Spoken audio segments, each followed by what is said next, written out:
Kung sino kakain ng malaking portion ng cake, siya ang magiging under ni Mr. or ni Missy. So tignan natin, who will be eating the largest portion of the cake? Si Ray or si Jazel? We'll find out. Look at the camera.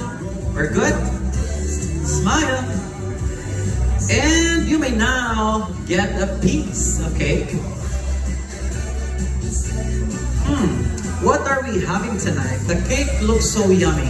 Are these all edible? I don't think so. Laki, no? Bigyan kita 1K, ubusin mo lahat yung cake. Oh! Oh, it's a red velvet cake with buttercream in between. It looks so yummy. Okay, Ray, Jazel, halina kayong dalawa dito sa gitna. And we can... Ayusin mo, nakatingin yung tatay sa'yo, ha? Sinasabi sa'yo. Okay, let's see how big the cake would be. Aww. Okay. Ay, gusto ko may computation siya. Isama daw ba yung icing sa computation? It's up to you. Gusto mo calculator, Ray? Yun! Naku, mukhang malaki na ito, ah. Sige, tingnan natin. Okay.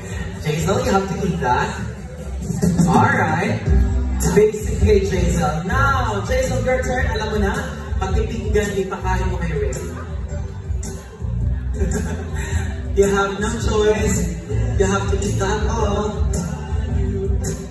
Here we go. That's, I think, a bigger slice of cake.